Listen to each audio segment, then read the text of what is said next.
to have to forego the trip to New York because it was a very important choice I had to make between making that trip and going to Saudi Arabia to see the King of Saudi Arabia about something that is also of great importance, and that is our peace process.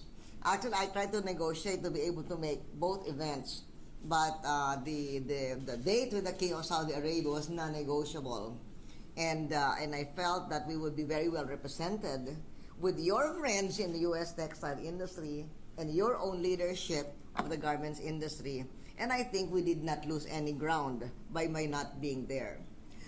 For those who, you know what we're talking about, but the media joins me all the time. So for those who are wondering what we're talking about, this is a bill that was supposed to save the U.S. textile industry, but it's a win-win solution.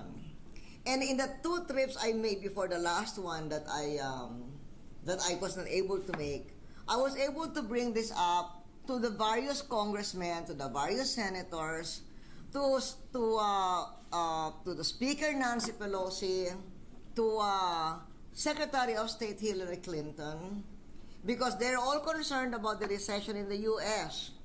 And however, they're also concerned that in the longer run, if they become very protectionist, it will become a beggar thy neighbor situation in the world.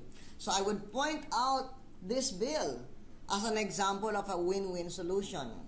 And as I said, for those who are not really familiar, the idea here is that the United States manufacturers will have a program to import garments sewn in countries like the Philippines, but with fabrics coming from the United States and yarn coming from the United States.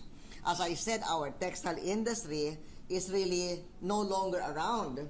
Even during my time, it was already on its death throes, and so we were a lot of our products were using textiles from Japan, Taiwan, other parts of Asia, and then being shipped to the U.S.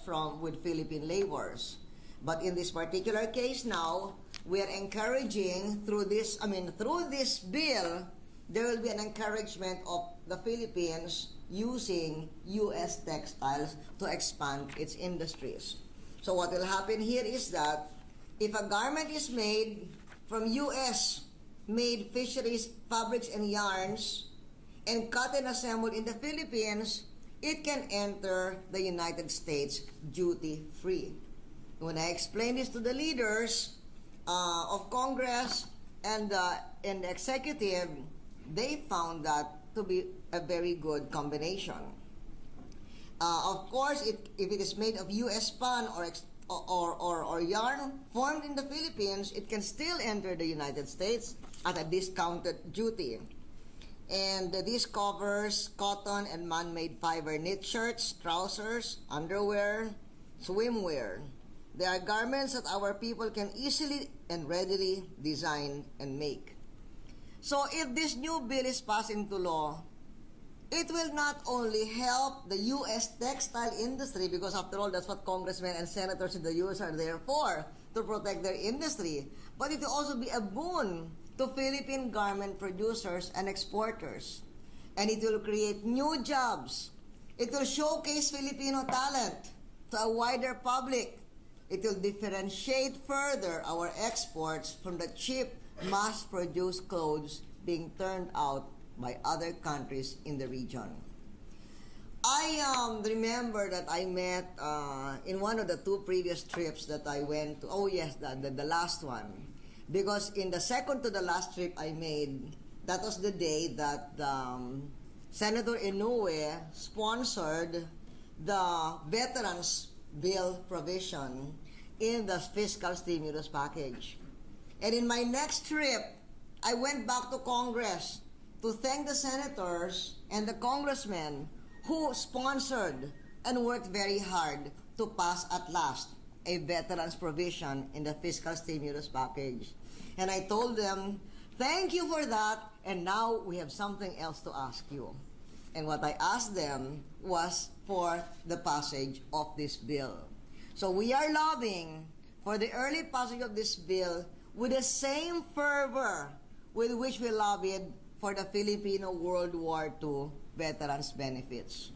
And just as the U.S. was finally receptive to the flight of Filipino veterans of World War II, we also hope it will be sympathetic to the needs of Philippine garment makers who have supplied the U.S. market for so many years, because it is a formula that will also help the U.S. textile manufacturers.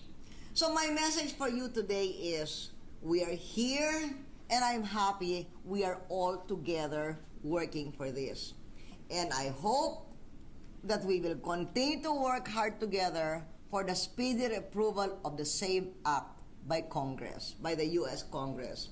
Just as the Filipino-American community and the Filipino veterans at that time worked very hard with the Philippine government for the veterans' benefits, now let your industry and our government and our friends in the U.S. textile industry pour all of our dedication and talent in that common and noble effort.